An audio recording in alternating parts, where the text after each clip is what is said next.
Hi, everyone. I'm Kristen Willard with GAAPP, and we see you. Welcome to today's podcast, Passion for Patients. So we're so excited. Today we're focusing on chronic urticaria, specifically in 2025. We know this is a condition that affects millions of people globally, including myself. And we also know that it's often misunderstood. So whether you've just received a diagnosis or you've been managing symptoms for years, today's conversation is going to be packed with practical guidance from my colleague Karen, with recent advances and lots of hope. So our guest today is Dr. Karen Rance. She's an allergy specialist, and she's also at GAAPP, and we see you. We're so Yes. lucky to have you here. Thank you, Kristen. I'm looking forward to our discussion. Wonderful. So let's get started. So first, what we're going to do is talk about the basics and understanding chronic urticaria today. So can you just tell us exactly what CU is? We'll call it CU rather than chronic Right. urticaria for ease. And how is it different from what we think of as a typical rash or hives? Right. Well, that's always a good place to start. So chronic urticaria, CU, it refers to hives or swelling. Some people will call them welts that last for 6 weeks or longer. So it's really the time span that is at the heart of the definition. And so, you know, unlike allergic hives, which, you may brush up against, a plant or something, it comes, it's aggravating, it's distressing, but it goes, that of course is what we would call more of an acute hives. Yes, and I've definitely had both of those, right? So Yes. I had a reaction to detergent where it was gone within a week, and then chronic hives, which were sustained much longer, right? Yes, absolutely. And so tell us, how common is this globally? It feels like you're the only one when you're going through it, but I know that's not the case. And it's not the case. And that's why I think your voice is so important. And certainly the work we're doing both at GAAPP and We See You is so that patients don't feel alone. So actually about 1% of the global population at any one time is affected. And that's, that's a lot. It's much larger as far as just the people count than one would initially think. And so it is more common often in women than men. It can occur at any age. It can appear in adulthood, and often it will, start earlier. But certainly we see adult onset diagnosis frequently, and it's seen across really all regions, income levels, and it's not a respecter of persons, I guess is the best way to say that. There's not one thing, That's one right. person that this would affect, right, more than another, so to Right. speak. Let's talk about the diagnosis of chronic urticaria online. When I'm in chat rooms, people don't really understand what that process looks like. So can you help us to understand what tools we're using in this sort of modern era of urticaria?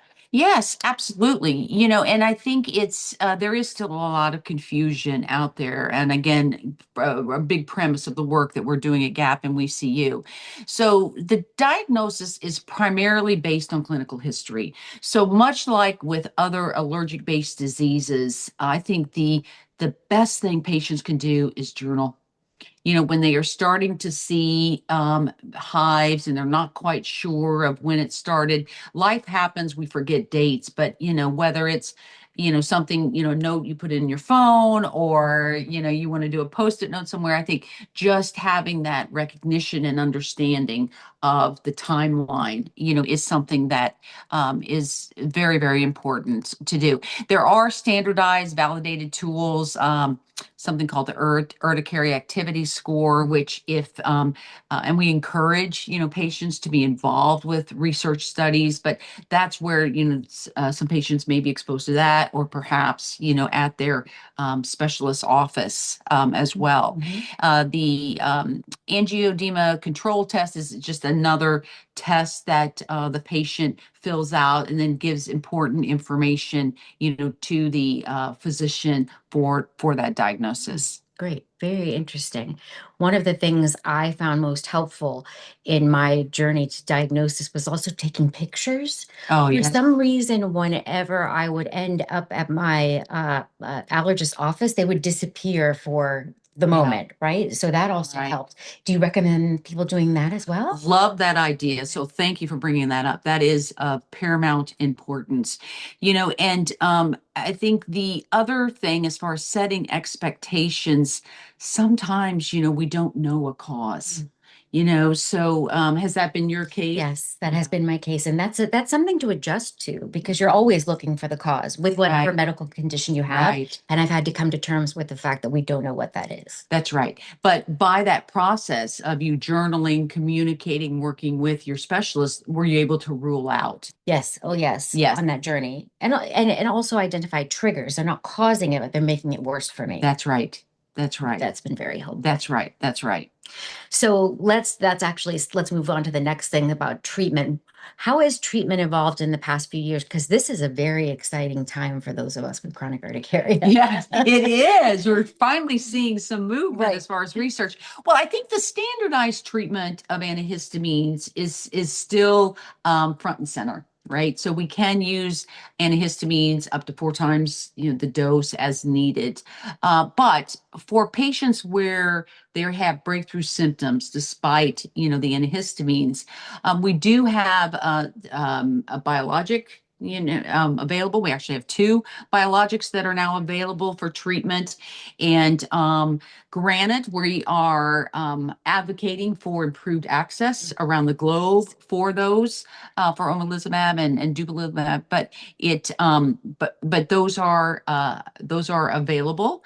And then certainly there are other treatments that require more lab work and steroids. Oral steroids are the go-to for flare-ups, but we've done a lot of work at GAAPP about steroid stewardship, and we're very passionate, about that message and conveying to patients how important it is to use them, I'll say judiciously, but use them as needed, and they are needed sometimes, and that's fine. There's no shame in using them at all, but just to do everything they can when working with their doctor to try to minimize that use. That's really important. So I'm glad you brought that up. And there's more on the GAP website about steroids specifically. Mhm. One of the things I want to comment on too is that there are options. Remember that all the things you listed, I try to encourage people to explore as many options as possible with their physician or their healthcare team, because I notice that people will say, well, maybe that's not for me.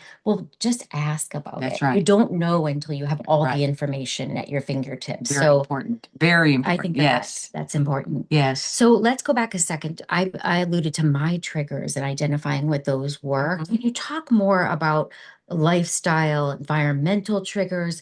What things should patients be aware of, even if maybe that's not a trigger for them? What Right, exactly.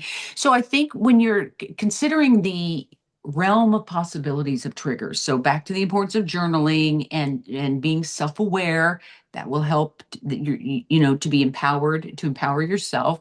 Things like allergens, which we talked about.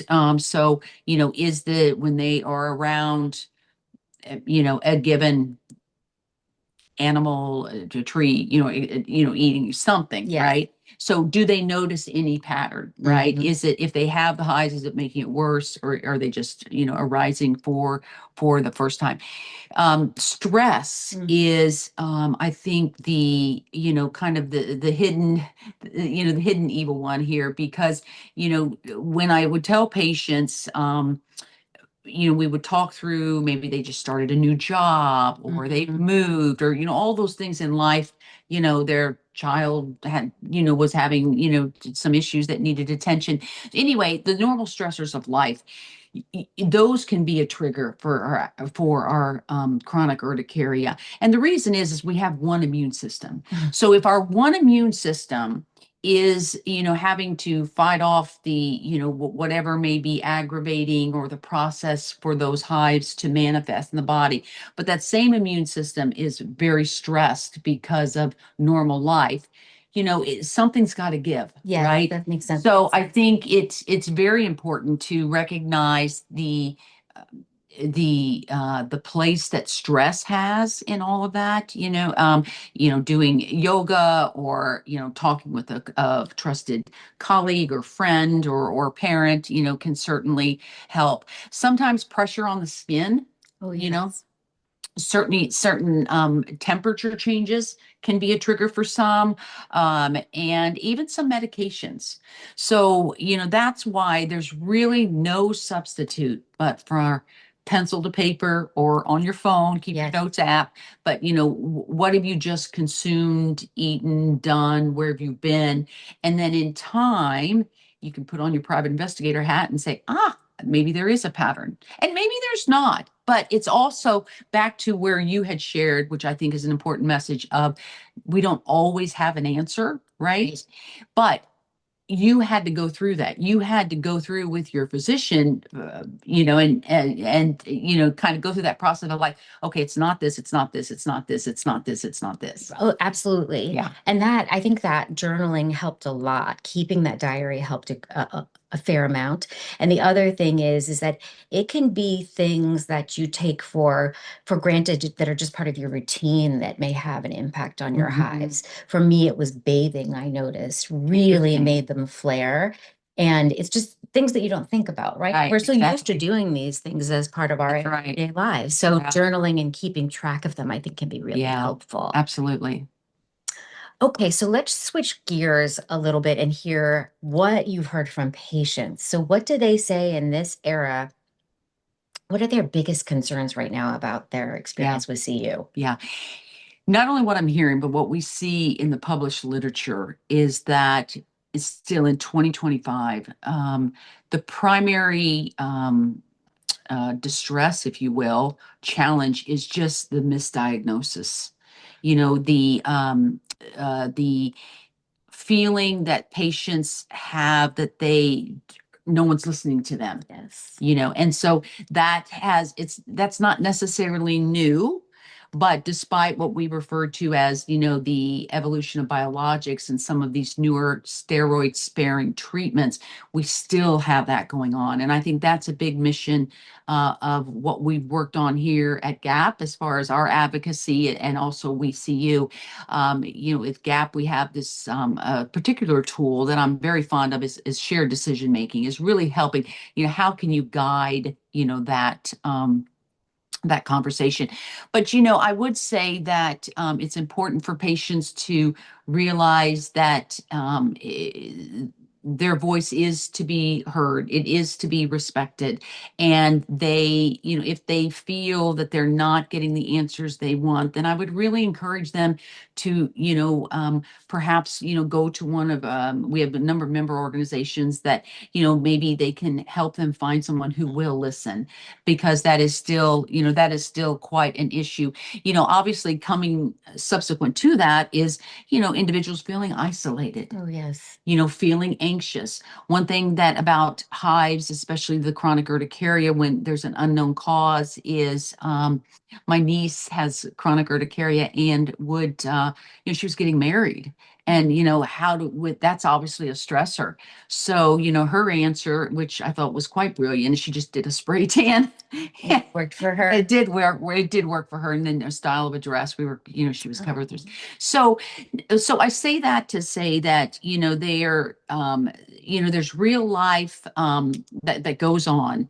And there's certainly a mental health, aspect to this, just the emotions that they're very involved and should not be dismissed.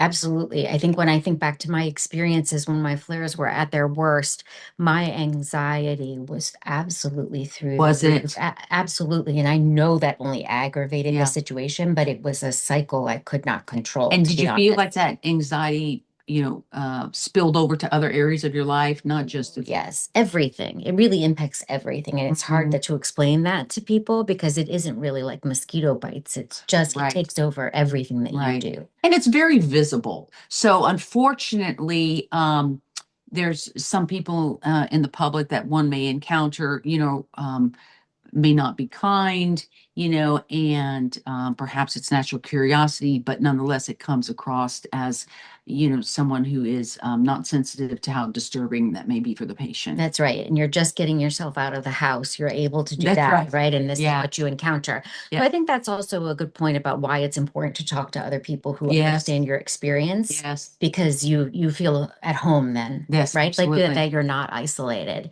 So we talked a little bit about the chronic urticaria shared decision-making tool that GAAPP has that really helps, I think, to improve communications between people with CU and their doctors or their healthcare teams. Are there other tools that people can use too, There are. communication-wise? There's a growing number of apps for people who like technology and like apps, digital trackers. There are also tools available, some on the, some of the, certainly with our GAAPP membership, certainly WeCU is building tools, that people, if they prefer to print out, paper pen, keep it in their backpack, their purse, their pocket, their briefcase, what have you. But I think the commonality, whether you go for more of a high-end techno or just a good old, paper, is there. Yes, there are tools, and yes, they're important to use. Yeah, and find what fits for you, That's right? right. Because it doesn't have to be that you use an That's app right. if you don't want to. And you and I keep going back to pencil and paper and notes in your phone because I think that works for us, whatever works for you, Yeah, right? yeah. So let's talk more about how does GAP support patients globally? As you said, this is affecting millions of people across the world. How does GAP help patients globally that are dealing with chronic urticaria? Yes, and we're doing very important work, and I'm proud as kind of a newbie on the scene is you and others have really set a great standard as far as available tools that are available. We are very focused on access. How can we policy wise, change or make available because we do want outcomes to improve all the outcomes and try to make some of the medications that may not otherwise be available, in those areas. So I would say our work is around awareness. It's around advocacy. It's certainly we support research, involved with that as well, and then just the free educational materials. I love that. I love that very much. And I think one of the things I want to say about access to any patients that are watching is don't assume that you do or do not have access, right? Talk to your physician, talk to other people, your insurance, if that's appropriate, where you live, et cetera, to figure out what is available. Because again, I think oftentimes I find that there are more options than people recognize. That's right. All of those that you That's named right. before. That's right. So one of the things we talked about was, the journaling and tracking your triggers. Let's talk about self-care, you self-management. What self-care tips can we incorporate into our everyday lives as people with CU? Right. I think first take the medicines as prescribed. Now, that's sometimes harder than not because if you are having to take antihistamines 3 times a day, where are you in the middle of the day? Are you at work? Are you at home? How are you remembering? So that's where it kind of goes back to the apps. There's apps as far as to help you remember, the medications, but certainly taking the medications is paramount. Whatever you need to do to remind, and a lot of the blogs, and you can get ideas, from others for sure. We talked about stress, right? So managing stress to the extent possible, whether it's yoga, whether it's deep breathing, I think you can get a lot of great ideas also from the resources, the suggestions that we have through our member organizations at GAAPP. Certainly we see you, but managing the stress cannot be overstated really for all of your health, but specifically when they're conditions that are anchored within the immune system, how important that is. And a quick question there, is it important to do that between flares and not just during a flare then? Yes. Okay. Yes, very much so. Because the healthier and more peaceful we are, right? So that we can keep our stress level to a level which is manageable for us, the better the overall health outcomes are. But specifically with allergies, because like I said, you have one immune system, and if that immune system is fighting off stress and some of those other elements that we encounter, it's less it's less So high able. alert, That's right? right. That's So right. it's It's less able to, for sure, for sure. And then finally, we've talked a little bit about this as well. It's just knowing your triggers, ruling them out. And if there are no triggers, that's okay. That's okay. But there's still, there's a benefit. There is a reward just for going through that systematically and having that understanding. So it may not get rid of your hives entirely, but it certainly can help you to know what it is that might make them worse or to avoid some elements. Right, because I think some patients, until they've done that exercise, until they've done that due diligence, they may blame themselves. Oh, yes. And so that's not it's not good, it's unnecessary, it's not anywhere I would want any patient or person to be. And so, just going through that exercise is so important, and realizing I didn't do anything to cause this. But you know what? I'm not alone, and there's other people that can help me. Right. And I can play a role in That's managing the right. condition, right? There is some control that I have in a condition that feels like it's completely unpredictable That's and right. out of my hands, That's right? right. That's right. So another thing I want to ask is that I hear this from people a lot. Is there remission that they can expect, or can people expect to be hive free for a long period of time or cured? Well, of course, there's no solid answer to that. There's no definitive answer. We have seen in the literature, though it is very frustrating, that people may go into remission. But it's hard to um, have a definitive knowledge of who's going to go into remission and when that is. So, but it is possible. It is possible. I've seen where after treatment with biologics such as omalizumab for for a couple years, that patient is still hive free 10 years out.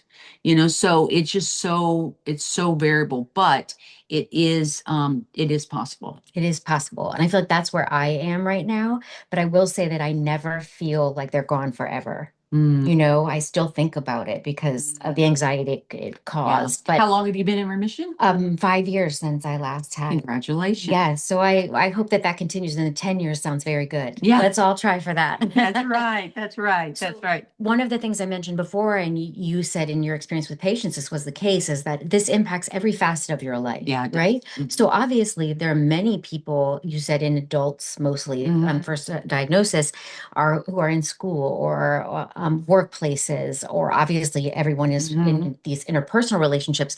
So how can all of these people better support people who have CU? I know that's a big question. Yeah, but it's so important. And I think it's understanding what CU is and what it's not.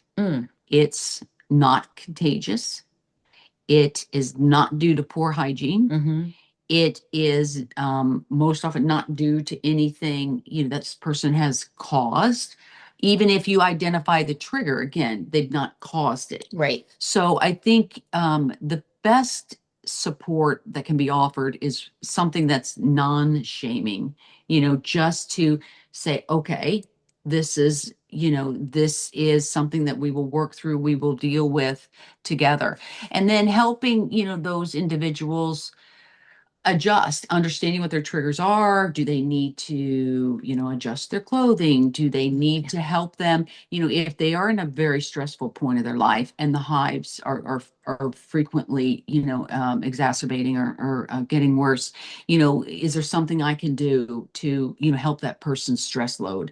So it's highly individualized, but I think the most important to realize is it's that, and I always tell family this, is it's not the person's fault who has CU. No one wants to That's feel right. that way. That's right. I think too, one of the things that can be very helpful for people is offering to do things. That's So right. this limits your ability to do things that you don't even think about, like walk the dog or That's right. to order Christmas gifts That's right. or those kinds of things. Great And example. somebody could take 20 minutes to do that and it could change your That's friend, right. your family Yeah. member's life. Okay, so if we asked you in this series to get your crystal ball out for every single segment, and I will do the same. So no pressure. Tell us what the future in the next few years looks like for chronic urticaria treatments, because this is really a thrilling time. It truly is. It truly is. We are seeing an advancement in research. Certainly, Europe has led the way, and in the United States, we have one of our board members who is actually working on developing research centers of excellence here in the United States to study chronic urticaria. So I think by just having the awareness in these centers of excellence, in different parts of the world, yes. that patients around the globe will benefit. So it is a very promising time. I think we will see additional biologics. There's several that are in the late stage development, for that.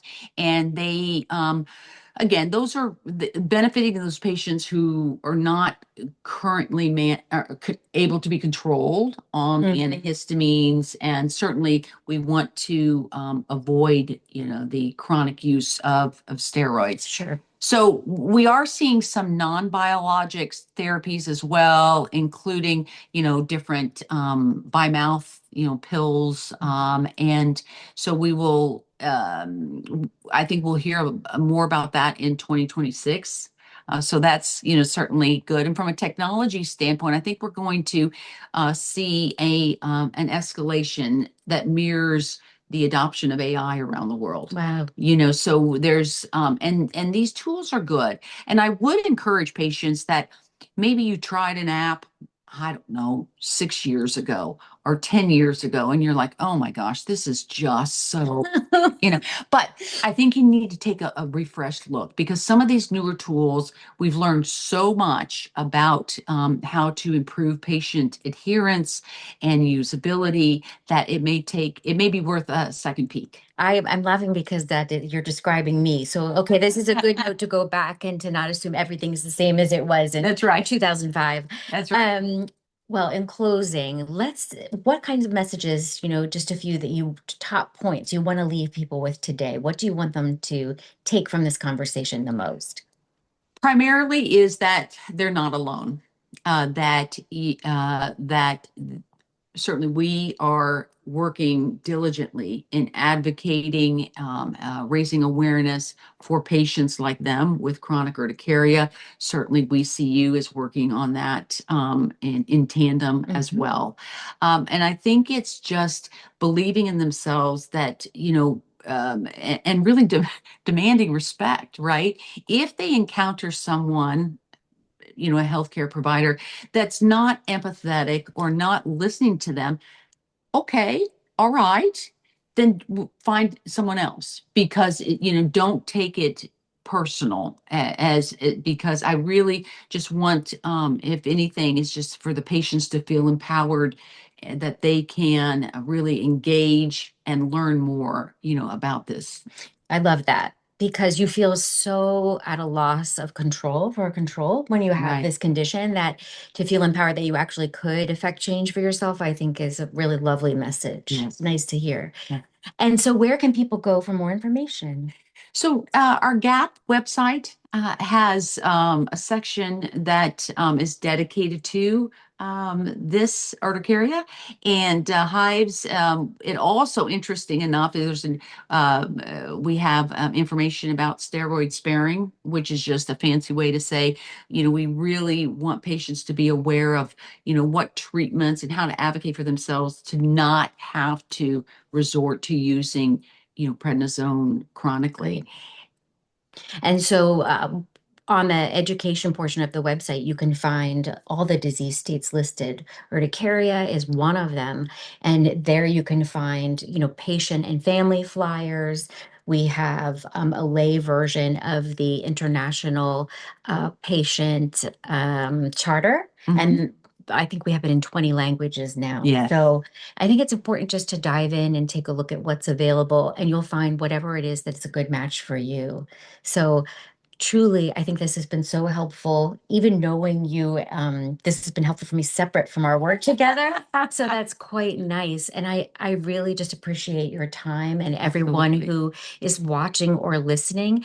And I want to leave you with the idea that there is hope. I know that it really feels as if there is not when you are going through a flare, especially an extended one of chronic urticaria. And there is hope, and there are other people who understand you. So thank you, Dr. Yes, Rance. Thank you for being here. And my we'll see pleasure. you on our next Passion for Patients podcast.